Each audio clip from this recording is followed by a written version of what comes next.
ત્યાં ભગવાન શિવજી માં પાર્વતીને કહી દેવી ભગવાન ધરતી પર શું કામ આવે એનું પ્રથમ કારણ બાબા વર્ણન કરે છે. ઓ દ્વારપાલ હરિ કે સમુદો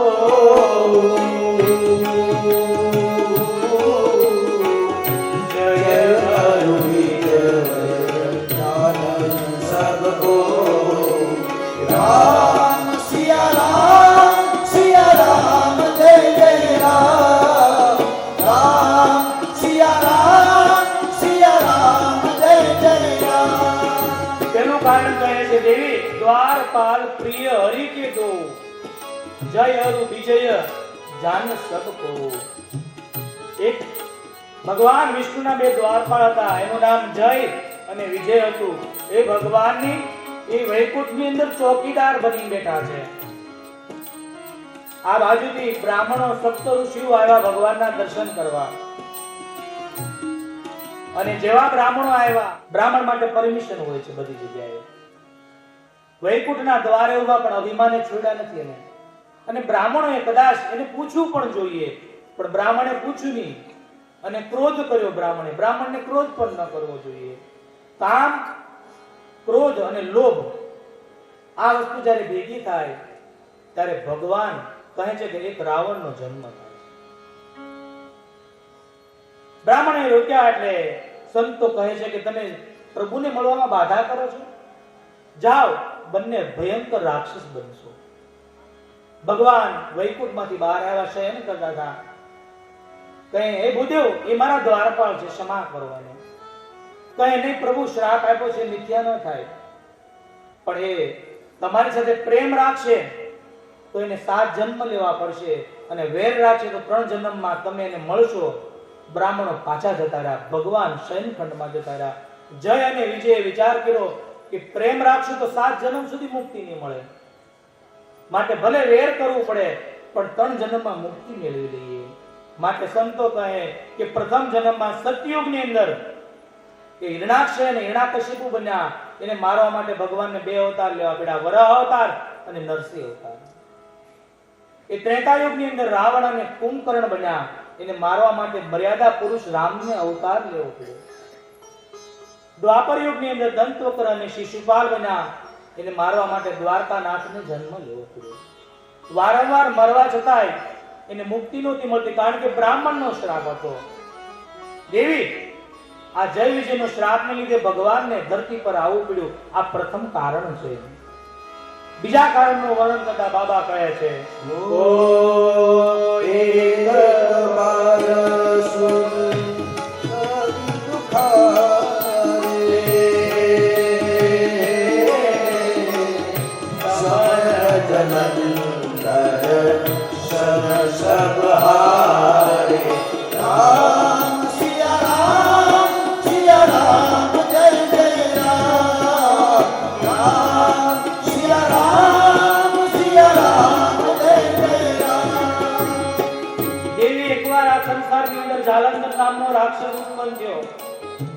દેવતાઓને અનેક પ્રકારના કષ્ટ દેવા લાગ્યો.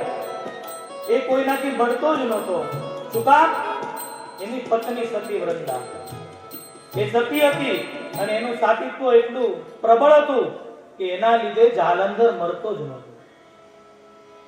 હવે તમે જુઓ કે ધર્મની પાછળ અધર્મ છુપાય અને ખોટા કામ કરે છે. આજે પણ તમને નથી લાગતું આવું થઈ રહ્યું છે? કપડા ધર્મના અને કામ અધર્મના.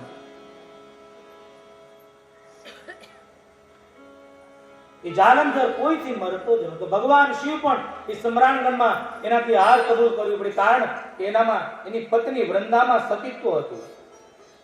બેનોમાં તાકાત છે, એ ધારે તો બધું જ કરી શકે છે.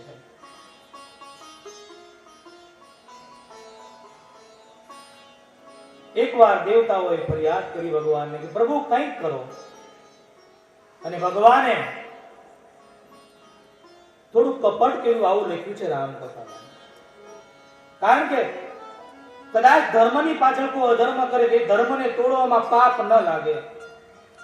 તમને કોઈ એમ કહે કે આ ગંગાજળ માંથી શરાબ બનાવેલો છે, તમે હિન્દુ છો, આ તો ગંગાજળ તો પવિત્ર છે, ગંગાજળમાંથી બનાવેલો શરાબ પીવાય? અને ગંગાજળમાંથી બનાવેલો છે પણ ન પીવાય, કારણ કે ધર્મની પાછળ અધર્મ છુપાયેલો છે. ભગવાને જાલંધરનું રૂપ લીધું, સતી વૃંદા સાથે રહેવા લાગ્યા, સતીનું સતીત્વ તૂટવા લાગ્યું.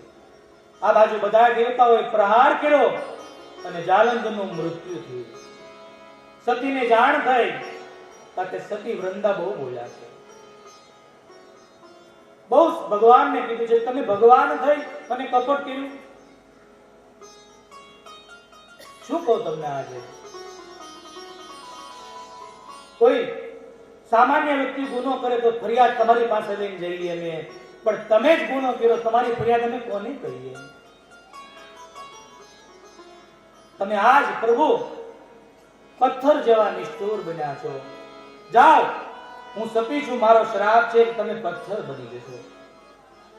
ભગવાન નાના એવા શાલિગ્રામના રૂપમાં પથ્થર બન્યા, પણ સતી પછી પસ્તાણા બહુ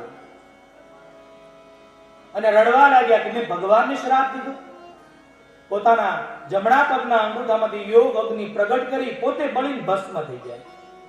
એ ભસ્મના ઢગલા ઉપરથી તુલસીનો ક્યારો નીકળ્યો અને ત્યારે ભગવાને કીધું કે દેવી વૃંદા, આજથી એક મારો વિવાહ તારી સાથે થશે. માટે આપણે તુલસી વિવાહ કહીએ છીએ. ભગવાન ઠાકરને પરણાવીને એ તુલસી વિવાહનો પ્રસંગ આના ઉપરથી છે. દેવી એના માટે ભગવાનને બીજો જન્મ લેવો પડ્યો.